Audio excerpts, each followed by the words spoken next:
Halo teman-teman, ketemu lagi di Bongkar Bro. Balik lagi sama saya, Dani Kribo. Hari ini, loh, lagi ada pendukung saya hari ini. Terima kasih. Udah sana. Ganggu. Oke, hari ini kita punya sebuah IM nih. Tumben-tumben nih, bukan TWS. Tapi memang sih menarik ya, karena dia sudah menggunakan 5 hybrid driver. Jadi dia menggunakan 4 balance armatur dan 1 dynamic driver. Bakal gimana nih? Untuk Nakamichi sendiri saya baru pernah nyobain TWS-nya ya. Ini pertama kali saya nyobain IM-nya. Ya, kita lihat aja deh.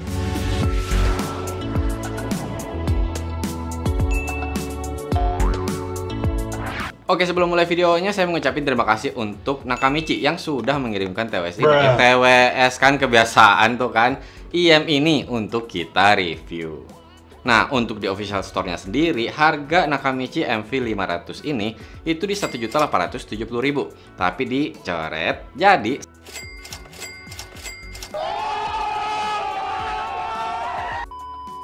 di dalam boxnya yang pasti kalian udah dapat sepasang IM-nya. Kalau untuk kabel itu ya dapat yang twisted silver plated cable, itu yang panjangnya 1,25 meter. Dan udah ada remote-nya juga. Nah, untuk kabelnya ini dia menggunakan 0,75 mm gold plated 2 pin. Kalau untuk extra ear tips udah dapat 3 pasang nih, 2 yang silikon, 1 lagi yang memory foam. Oh ya, udah dapat juga nih pouch-nya atau ya bisa dibilang kayak case-nya gitu kalau buat bawa-bawa si IM-nya. Dan juga untuk manualnya udah disertakan di dalam box-nya. Kalau untuk garansi sih saya cek ke official store-nya Nakamichi, memang sih di situ ada tulisan bahwa selama 6 bulan itu mereka masih menyediakan garansi gitu untuk mengganti produk yang baru apabila yang punya kalian ini bermasalah. Nah, ini dia barangnya. Udah langsung saya pasang kabelnya menggunakan gold plated 2 pinnya. Oke, kalau untuk build quality udah kerasa enak kok. Jadi dia udah kerasa kokoh dan dia berbahan aluminium. Kerasa tebel juga kok. Dia nggak kerasa yang kayak mudah ya retak atau gimana gitu, nggak kok. Kalau untuk audio jacknya sendiri dia sudah menggunakan gold plated L-shape 3,5 mm yang TRRS. Kalau untuk kabel sendiri walaupun ditarik-tarik kayak gini udah kerasa enak kok. Jadi dia kerasa nggak mudah putus. Cuman kalau dari pengalaman saya setelah saya masukin ke dalam pouch atau case-nya ini, biasanya harus saya buka dulu kusutannya. Cuman kalau buat kalian yang mungkin lebih rapi atau lebih terbiasa pakai IM, mungkin akan lebih baik sih. Oh ya, untuk 2 pinnya ini juga udah kerasa enak kok. Jadi ketika pasang atau saya copot gitu, dia nggak ada masalah yang tiba-tiba keras atau susah gitu, enggak kok. Dan ketika terpasang kayak gini, dia nggak mudah copot sendiri juga. Untuk desainnya simple ya. Kalau kalian lihat nih, di bagian luarnya dia berwarna hitam, tapi ada logo Nakamichi yang berwarna gold. Yang pasti kalau di bagian dalamnya itu udah yang transparan. Nah, kalau untuk indikator L dan R-nya itu ada di bagian atas. Oh ya, untuk ear tipsnya juga, saya udah kerasa nyaman. Saya nggak pernah kerasa kayak tiba-tiba gatel atau ngerasa kagok gitu atau nggak enak di telinga. Ya, pastikan aja kalian pakai sesuai dengan ukuran telinga kalian. Nah, kalau yang foam nyaman juga kok ketika dipakai. Oh ya, untuk beratnya sendiri itu dengan kabelnya kira-kira di 26 gram. Dan kalau kita bicara kenyamanan, saya pakai sampai berjam-jam udah kerasa enak kok. Jadi dia langsung kerasa masuk plug aja gitu di telinga. Dan saya mau geleng-geleng juga dia nggak mudah copot. Dan kalau kita bicara passive noise cancellation udah enak kok. Jadi ketika saya lagi dengerin musik pakai ini, saya sangat tidak terganggu dengan suara sekitar. Ya harus suara yang agak gede gitu baru bisa kedengeran sama saya. Oh ya, seperti saya bilang tadi udah ada remote-nya juga. Selain ada mikrofon, di situ ada 1 tombol. Nah, tombolnya ini dia fungsinya selain play pause, dia juga bisa untuk menerima, mengakhiri, atau menolak panggilan. Dan juga kalian bisa tekan 2 kali untuk next track atau 3 kali untuk previous track. Dan pengalaman saya menggunakan remote-nya nggak ada masalah ya. Dia selalu komennya itu tepat dan responsif. Jadi ketika saya mau next track, dia next track. Ketika saya mau play pause, dia play pause. Cuman ya memang pernah ya ketika saya lagi lari-lari kecil gitu terus saya mau tekan tombolnya itu kayak dia kurang responsif. Cuma saya nyadar juga ya, ini mungkin tangan saya tidak tepat pas di tengah untuk menekan si tombolnya. Oh ya, dia cukup clicky juga ya. Dengaran bunyinya kan. Nah, kalau untuk mikrofonnya kita cobain aja. Nah, udah saya pakai nih untuk si MV500-nya dan saya rekam suara ke HP saya. Cek 1 2 3 1 2 3. Ini adalah hasil suara dari mikrofon Nakamichi MV500. Oh ya, ini dalam keadaan hening aja ya. Saya nggak akan ngeliatin dalam keadaan ramai karena memang peruntukan IM juga kan lebih ke buat indoor ya gitu, bukan buat dipakai di outdoor. Tapi ini mic-nya memang hanya saya taruh gini ya. Kalau misalkan saya deketin nih, kalian bisa langsung dengerin hasilnya bakal berbeda. Cek 1 2 3 1 2 3. Cek 1 2 3. Masuklah mic-nya, masuklah mic-nya, masuklah suaranya. Ada si Bro Alit di belakang kamera berteriak-teriak. Jadi gila kayaknya dia. Oke, intinya mic-nya seperti ini. Nah, kalian tadi udah ngedengerin langsung hasil mikrofonnya seperti apa. Kalau menurut saya dia udah jelas dan clear dan juga cukup natural. Tapi ini hanya recording suara ke HP aja ya. Waktu itu saya juga cobain nelfon si Bro Alit. Awalnya dia tidak mengira bahwa saya sedang pakai IM, dia kira saya masih pakai HP gitu. Jadi mic-nya bisa dibilang sih seclean itu. Dan juga nggak kerasa tuh ada kayak noise floor gitu atau agak mendem gitu, enggak kok, dia udah natural. Nah, sekarang kita ke kualitas suaranya nih. Dengan 5 hybrid drivernya nih, 4 balance armatur dan 1 dynamic driver. Frekuensi responnya itu di 20 Hz sampai 40 kHz. Kalau untuk impedance dia di 22 ohm, tapi bisa kurang atau lebih di 10%. Kalau sensitivity-nya di 108 dB, bisa kurang atau lebihnya di 3 dB. Tapi nih sebelum masuk ke kualitas suaranya, saya mau singgung dulu ya. Jujur aja pengalaman saya menggunakan IM itu masih bisa dibilang sih ya sedikit ya, hanya beberapa brand aja yang pernah saya pakai dan beberapa tipe. Dan juga seperti saya bilang tadi di awal, untuk Nakamichi saya baru nyobain yang TWS-nya, itu juga yang versi budgetnya atau bisa dibilang versi ya paling murahnya lah. Sedangkan kalau untuk IM-nya sendiri yang lain saya belum pernah nyobain. Nah, yang pertama bisa saya bilang pada saat saya pakai si MV500 ini, dari pertama langsung saya bisa bilang enak.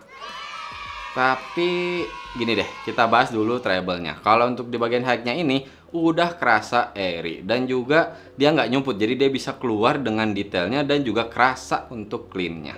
Maksud saya jadi dia nggak ada kayak remeh-remehnya gitu, jadi dia pas untuk si treble-nya. Walaupun itu ketika saya pakai HP. Nah, ketika saya lagi pakai DAB nih misalkan, itu kerasa lebih enak lagi. Oh ya, saya mau singgung juga nih, ketika saya lagi pakai HP ini saya selalu pakai Deezer Hi-Fi. Cuman untuk di bagian treble nih, ketika volume udah 70% ke atas, dia mulai kerasa harsh.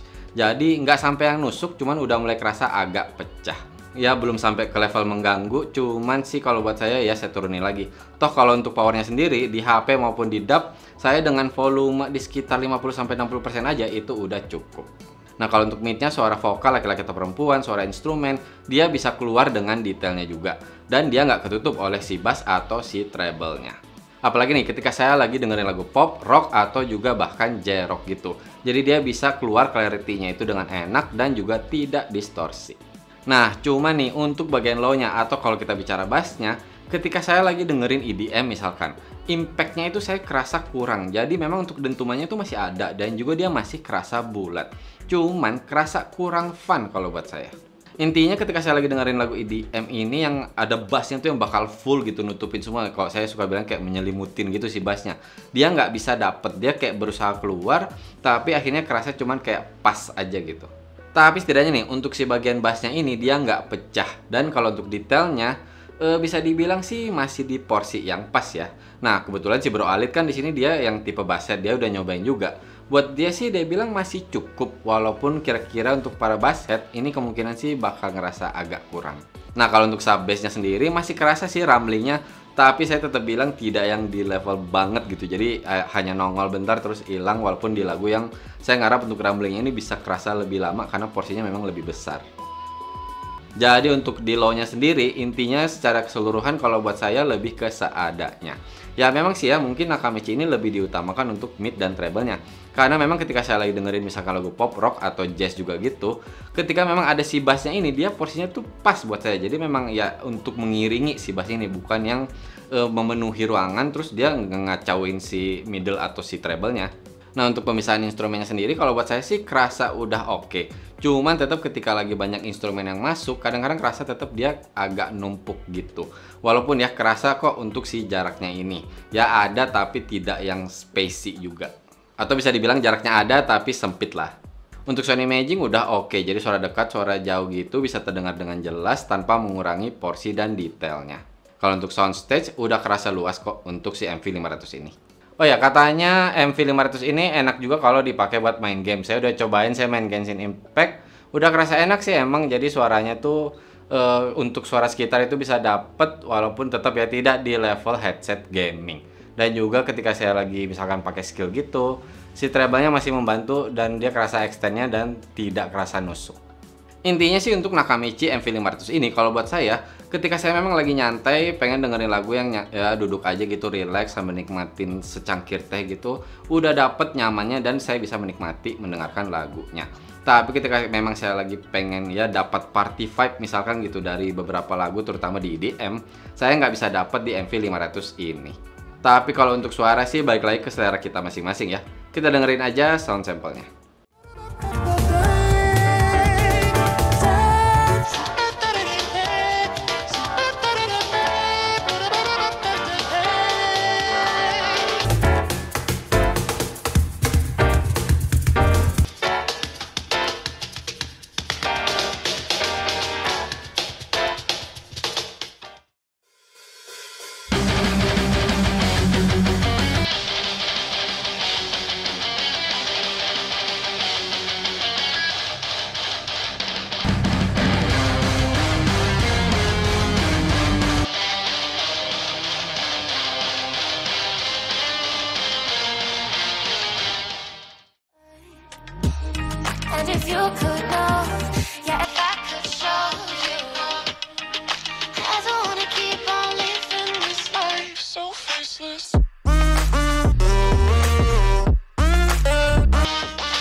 Nah, kalian tadi udah dengerin sound sampelnya. Perlu saya ingatkan ya bahwa hasilnya tidak mungkin sama 100% seperti yang dikeluarkan aslinya si MV500 ini. Dan kalau untuk kesimpulannya, Nakamichi MV500 ini dengan harganya yang coret, yang pasti udah bisa saya rekomen. Apalagi buat kalian yang pengen ada kerasa detailnya dan juga untuk menikmati musik itu, kalian terutama suka ya dengan yang kayak pop atau rock, atau juga misalkan dia seperti jazz. Sedangkan kalau untuk pendengar EDM sih mungkin masih ada pilihan lain ya yang lebih kerasa bassnya terutama di powernya. Tapi ingat ya, sekali lagi saya singgung nih, saya juga pengalaman dalam EDM masih belum terlalu banyak, masih sedikit bahkan. Jadi ya siapa tahu buat kalian yang udah pernah pakai Nakamichi yang kayak gini atau yang versi lainnya, bisa nih sharing di kolom komentar. Oke teman-teman, cukup sekian video kali ini. Buat kalian yang suka dengan konten seperti ini, bisa nih subscribe ke Bongkar Bro. Mohon maaf kalau saya ada salah-salah kata atau ada kekurangan. Terima kasih banyak sudah menonton. Bye!